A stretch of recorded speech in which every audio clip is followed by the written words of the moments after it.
ঘটেছে আমরা অ্যাকচুয়ালি এটার জন্য একেবারেই প্রস্তুত ছিলাম না। আমি যে ব্যক্তিগত আমি নিজে তখন অফিসে ছিলাম, একটা কাজ নিয়ে ব্যস্ত ছিলাম, আলাপ আলোচনার মধ্যে ছিলাম। হঠাৎ করে ফোনটা এলো, এমন একটা ঘটনা। সিও আসলো, সিও জানালো যে এমন একটা ঘটনা। আম আম সাথে সাথেই ফোন করলাম আমরা ওখানে যারা ডাক্তাররা সরাসরি ইনভলভ ছিল তাদের সাথে এবং মাঠে এবং যে খবরটা তখন আমরা পেয়েছিলাম সেটা খুব আশাব্যঞ্জক ছিল না। এটা আমরা সবাই জানি। আম খুব ভারাক্রান্ত মন নিয়ে অ্যাকচুয়ালি বিসিবি ছেড়েছি এবং হসপিটালে পৌঁছেছিলাম। যতক্ষণের জার্নি ছিল প্রায় ঘন্টা দেড়েকের জার্নিটা এবং সেখানে দোয়া পড়তে যাচ্ছিলাম যে শেষ মুহূর্তেও যখন মাঠ থেকে আমাদের জুনিয়র সিলেক্টর সাজ্জাদ শিপনের সাথে কথা হলো এবং তার মুখে যতটুকু কথা শুনলাম যে হেলিকপ্টারে উঠানোর সময়টায় যে ঘটনাটা ঘটেছে এবং তারপরে ওর শারীরিক যে রেসপন্সটা ছিল সেটা খুব একটা আশাপ্রদ ছিল না। থ্যাঙ্কফুলি আমরা যখন পৌঁছানোর পরপরই শুনতে পেলাম যে বাই দ্যাট টাইম তার ট্রিটমেন্ট শুরু হয়ে গেছে এবং স্টেন্টিং হয়েছে, একটা পড়ানো হয়েছে এবং ওর রেসপন্স কিছুটা ইতিবাচক। তারপরেও একটা বড় শঙ্কা ছিল যেটা ডাক্তার পরে বলেছে যে ওর ব্রেইনটা কীভাবে রেসপন্ড করে, হার্ট ফাংশন শুরু হলেও সেটা নিয়ে একটা শঙ্কা ছিল। বাট আলহামদুলিল্লাহ যে সব কিছু মিলিয়ে যত রিপোর্ট আসা প্রয়োজন, যত ডাটা আসা প্রয়োজন তার সব কিছু ইতিবাচক এসেছে এবং ও এখন একদিক থেকে বলতেই পারি আমরা যে সুস্থ আছে। তারপরেও অবজারভেশনে রাখার ব্যাপার আছে এবং একটু সময় তো লাগবেই এখান থেকে রিকভার করার। বাট আলহামদুলিল্লাহ বোধহয় আমরা এখন ধরে নিতে পারি যে এখন সুস্থ আছে।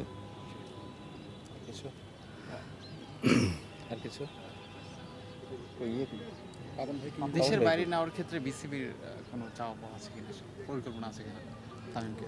না, জিনিসটা হচ্ছে যে ওর প্রয়োজনে, ওর ট্রিটমেন্টের প্রয়োজনে যে কোনো সহায়তা বিসিবি করবে, সেটা বিসিবিতে পাশে থাকবেই ও যদি সেটা চায়।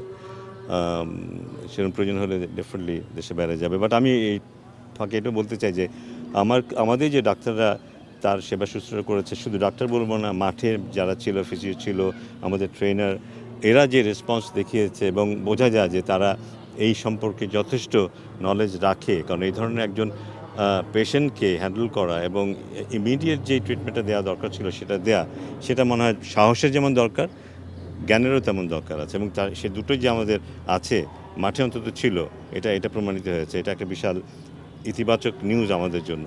আমি আশা করব যে অন্যরা যারা আছে তারাও যেন নিজেদেরকে সেভাবেই কি বলবো, নলেজেবল করে তোলে, সো দ্যাট এরকম ক্রাইসিস আসলে ফিজিও বলি, ডাক্তার বলি বা কাছে যারা থাকে মাঠে খেলোয়াড়দের, তারা যেন অ্যাক্টিভ হতে পারে। হেড কোচ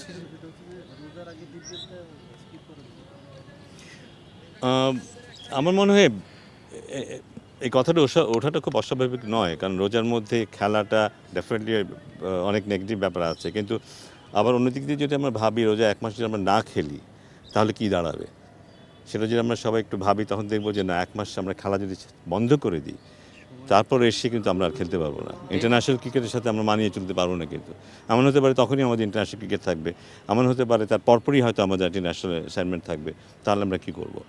সো ওইসব কথা যদি আমরা ভাবি তখন দেখবো যে না, খেলাটা বন্ধ করা যাবে না। খেলা যদি আমরা বন্ধ করি, যে 7 দিনের জন্য খেলা বন্ধ করে দিই, সেটা আমাদের ওভারঅল পারফরমেন্সে একটা নেতিবাচক প্রভাব ফেলবে। কিন্তু খেলোয়াড়দের না, ভেবে তো দেখা যাবেই, কিন্তু ভাবতে গেলে আমার মনে হয় এই ব্যাপারগুলো আসবে, এই প্রশ্নগুলো আসবে।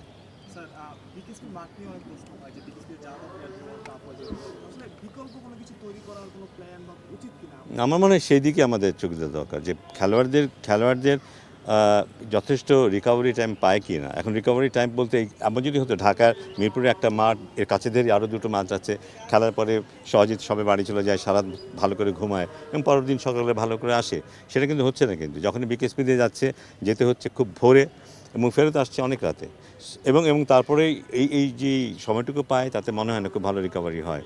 ওই জায়গাটায় আমাদের ভাবার সুযোগ আছে। ওটা যদি আমরা করতে পারি আমার মনে হয় না রোজা খুব বড় একটা বাধা হয়ে দাঁড়াবে।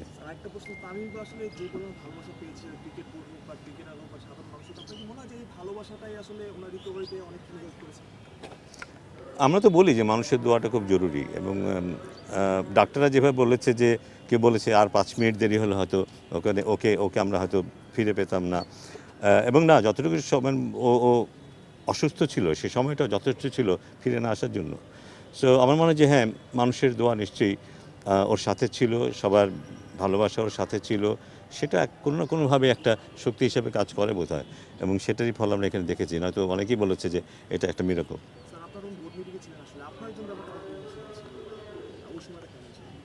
না, বোর্ড মিটিং তখন শুরু হয়নি, বোর্ড মিটিং পরবর্তীতে পোস্টপোন করা হয়েছে এই কারণেই। বাট আমরা বোর্ডে ছিলাম, আমি বোর্ডে ছিলাম এবং আমি খুবই খুবই কিছুটা বিভ্রান্তই বলবো যে হঠাৎ করে আমরা একটা খবরের জন্য একেবারে প্রস্তুত ছিলাম না। হ্যাঁ, অসুস্থ হতে পারে, একটু শরীর খারাপ, একটু হসপিটালে নিয়ে যেতে হয়েছে, আবার একটু দেখে শুনে ছেড়ে দিয়েছে, এমন খবর হলে খুব একটা হতে পারে এরকম। বাট ওর সম্পর্কে যেরকম খবরটা শুনেছিলাম একেবারে শুরুতেই, সেটা একেবারে আশা করিনি, সেটা সত্যি নেওয়াটা খুব কষ্টকর ছিল। আমরা